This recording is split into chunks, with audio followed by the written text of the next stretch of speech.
On a chilly March morning in 2024, New York authorities were called to a high-end apartment on the Upper East Side. What they found inside would send shockwaves through the city and devastate a family thousands of miles away in Malaysia. Nadia Karim, a 19-year-old Malaysian student at Columbia University, had been discovered dead under circumstances that initially looked like a tragic accident. But as investigators examined her digital life, a disturbing web of manipulation and control began to emerge. Nadia's final social media post, shared only 2 days before her death, showed her smiling at a luxury restaurant in Midtown, wearing a designer dress worth more than her monthly stipend. The caption read, "Living my dream, one city at a time." To her friends and family, she looked happy and successful, but behind the confident photos lay a much darker reality. Nadia had arrived in the United States in August 2023, full of hope and determination. The daughter of a public school teacher and a nurse in Kuala Lumpur, she had earned a partial scholarship to study computer science at Columbia. She was the first in her family to study abroad, carrying not only her own dreams, but the expectations of an entire community that had supported her education. She was brilliant and driven, said her father, Fard Karim, during an emotional video call from Malaysia. Nadia always said she wanted to make a name for herself in America. We just never imagined it would end like this. Her first few months in New York were everything she had dreamed of: top grades, close friends, and exciting experiences. She joined the university's tech club, spent long nights coding, and filled her calls home with stories about professors who inspired her. But as time went on, the cost of her new life began to weigh heavily on her. Despite her scholarship, the expenses of living in Manhattan were overwhelming. Her rent in a shared Harlem apartment consumed most of her budget. Textbooks, transportation, and winter clothing were far more expensive than she had planned. She sometimes mentioned she was short on money, recalled Amira Das, her roommate from Nepal. But she didn't want to tell her family. Nadia was proud. She wanted them to think she could handle everything on her own. To make up for the shortfall, Nadia took a part-time job at a small cafe near campus. Even with the extra income, she could barely cover her basic needs. Watching wealthier classmates go on weekend trips or buy expensive clothes left her feeling invisible and out of place. It was during this time of quiet desperation that she met Daniel Reeves, a 44-year-old Canadian entrepreneur whose appearance in her life seemed purely coincidental. It happened one evening in a university library. Nadia's aging laptop froze in the middle of an important project, and she nearly burst into tears. A tall man in a tailored coat noticed her frustration and approached with a sympathetic smile. "Looks like you're having a rough night," he said gently. "I'm good with tech. Want to take a look?" He introduced himself as Daniel Reeves, a venture capitalist visiting New York for business. Polite, confident, and well-dressed, he seemed like someone used to solving problems. Within hours, Daniel had arranged for her laptop to be repaired at no cost. "Think of it as support for the next generation," he said warmly. "I love helping young people with potential."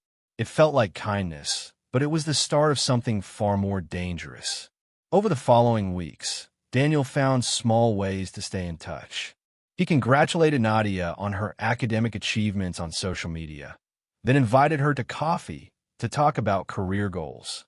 At a sleek cafe near campus, he shared stories of his success and offered advice about networking and building a tech career. He was different, Nadia told her friend Sophie Lim. "He wasn't trying to flirt. He just seemed really interested in my ideas." Daniel became a mentor figure, someone who appeared to understand her ambitions and insecurities. He told her about his own struggles when he was younger and how he admired her determination to build a future far from home. Gradually, their meetings became more frequent. First coffee shops, then elegant dinners, then exclusive events in the city. For Nadia, it was like stepping into another world. He introduced her to investors, developers, and young entrepreneurs. He always insisted on paying for everything, making it seem effortless. Never pity, always opportunity. She'd come home with new clothes and big smiles, Amira remembered. She said Daniel believed in her and was helping her find her place in the industry. But beneath his generosity was a careful psychological strategy. Daniel alternated between admiration and subtle control, praising her potential while suggesting others didn't truly value her. He made her feel unique, chosen, and dependent on his guidance. By December, just 3 months after meeting him, Nadia's life had completely changed. Her friends saw less of her, and her world revolved increasingly around Daniel's orbit.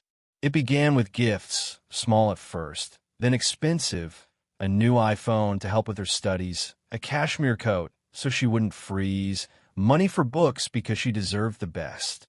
Each gesture came wrapped in kindness, but each also tightened the invisible strings binding her to him. The turning point came in January 2024.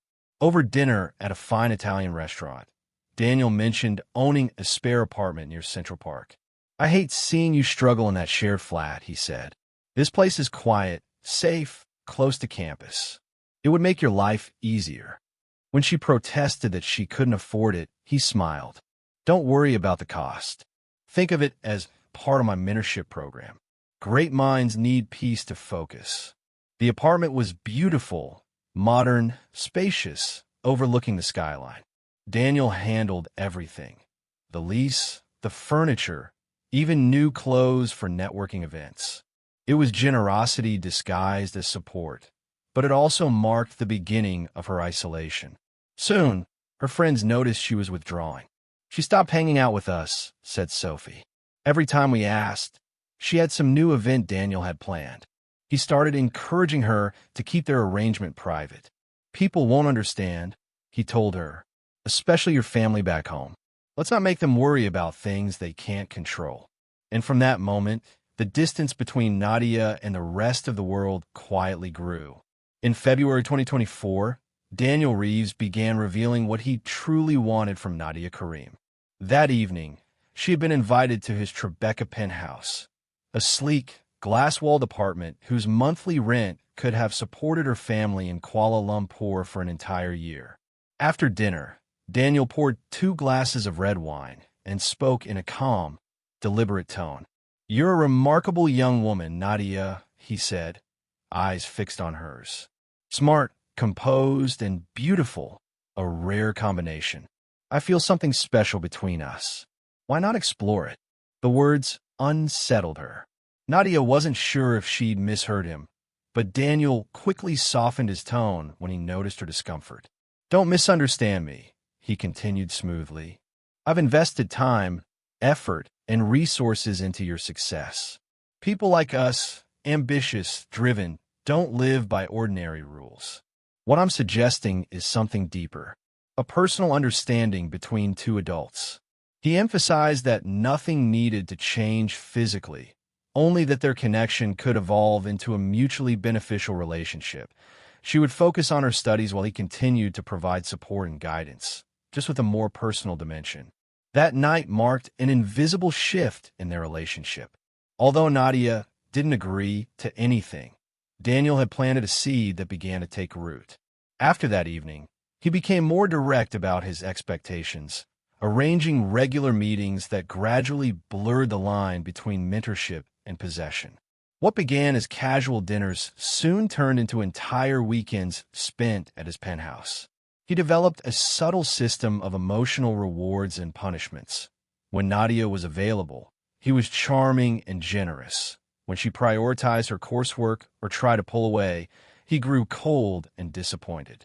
"He just gets upset when I'm not around," Nadia once confided to a campus counselor. "It's like I'm letting down someone who's done everything for me." According to the counselor, these were classic signs of coercive emotional manipulation, guilt, dependency, and control disguised as affection. Soon, Daniel's care began to look like surveillance. He insisted on installing security apps on her phone, supposedly to protect her as a young woman living alone in New York. But those apps let him monitor her location, her messages, and even her time spent with classmates. What he called protection was, in truth, control. By March, his financial influence became more blatant. Daniel began transferring money to Nadia weekly. First $2,000, then $3,500, under the pretense of appreciating her time. It's not payment, he told her. It's recognition. Successful people value meaningful relationships, and I value you. At first, the money felt like relief. She could finally stop worrying about rent, food, and tuition balances. But each transfer came with unspoken expectations. What she should wear, where she should go, how she should present herself. If she questioned him or set boundaries, he would withdraw his support, leaving her anxious and ashamed. I thought we had trust, he would say. You're sabotaging your own future. Every dollar became another link in the chain that bound her to him. Her family began to notice subtle changes during video calls. The expensive clothes, the upscale apartment, the new confidence mixed with tension in her voice.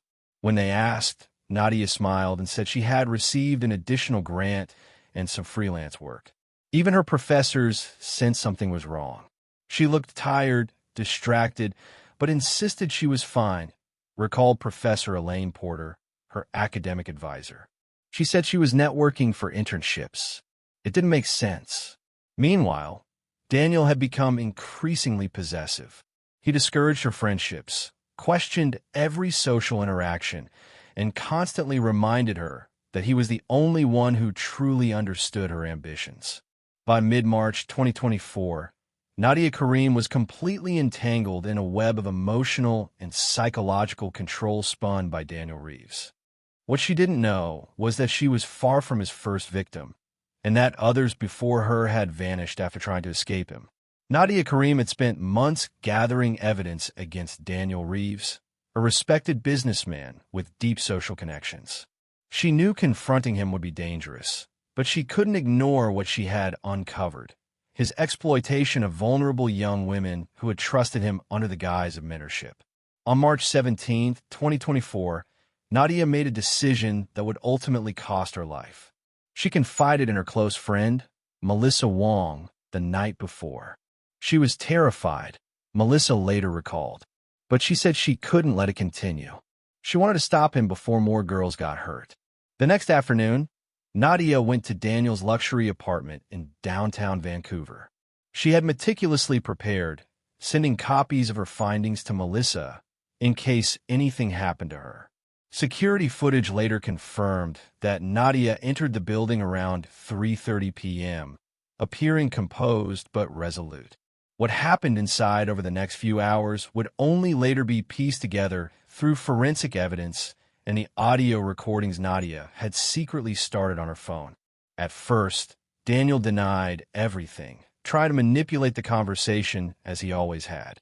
But when Nadia told him she was taking her evidence to the authorities, his tone shifted to cold rage. "You have no idea who you're dealing with," he warned. "I can make sure your family regrets this." When she refused to back down, the situation turned violent. Evidence later showed there was a physical struggle. Furniture overturned, glass shattered, and chemical residues indicating the use of a drugged injection. Daniel had prepared a syringe filled with a synthetic narcotic mixture similar to substances linked to previous unexplained deaths. When Nadia tried to escape, he overpowered her and forced her to take the injection, hoping to stage her death as an overdose. The final recordings on Nadia's phone captured her last desperate moments. Her voice grew faint as she pleaded for her life, whispering that her family didn't know where she was. Daniel transported her body in his car, planning to fabricate a story about her suicide due to academic and financial pressures. It was a tactic he had used before, but this time he made mistakes, too many forensics to ignore. The next morning, police received an anonymous call reporting a possible overdose at an apartment in West End. At first glance, it seemed like another tragic case of a struggling student. Detective James Holloway, a veteran investigator specializing in crimes against women, noticed inconsistencies immediately. The apartment was far too expensive for someone supposedly in financial distress. and there were clear signs of someone hastily cleaning the scene. The autopsy later revealed lethal amounts of synthetic fentanyl and ketamine, substances Nadia had never used. The marks on her arm showed forced injection, not self-administration. Medical examiner Dr. Elaine Park confirmed that her body had been deliberately positioned after death. Investigators also found traces of industrial cleaning chemicals across multiple surfaces, evidence that someone had attempted to destroy proof of foul play. Then came the breakthrough. Nadia's phone was discovered hidden beneath her mattress. On it were multiple recordings of her final conversations with Daniel Reeves, exposing his threats and manipulation. When investigators went to Daniel's listed address, they found it was fake. His entire identity was fabricated. Further investigation revealed that Daniel Reeves was an alias for a man named Christopher Dalton, a 47-year-old with a criminal background and multiple false identities. Through forensic accounting and digital forensics, authorities uncovered Dalton's international network of human exploitation disguised as a mentoring agency for foreign students. Recruiters targeted young women from developing countries, promising scholarships, guidance, and safe housing abroad.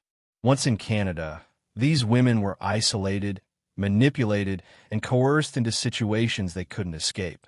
Over the next few months, the investigation revealed at least 23 victims who had fallen into the same trap. Nadia's bravery and meticulous documentation became the key that exposed the entire operation. Her actions, though they cost her life, ultimately dismantled a multinational trafficking network and brought justice to dozens of women who might otherwise have been forgotten.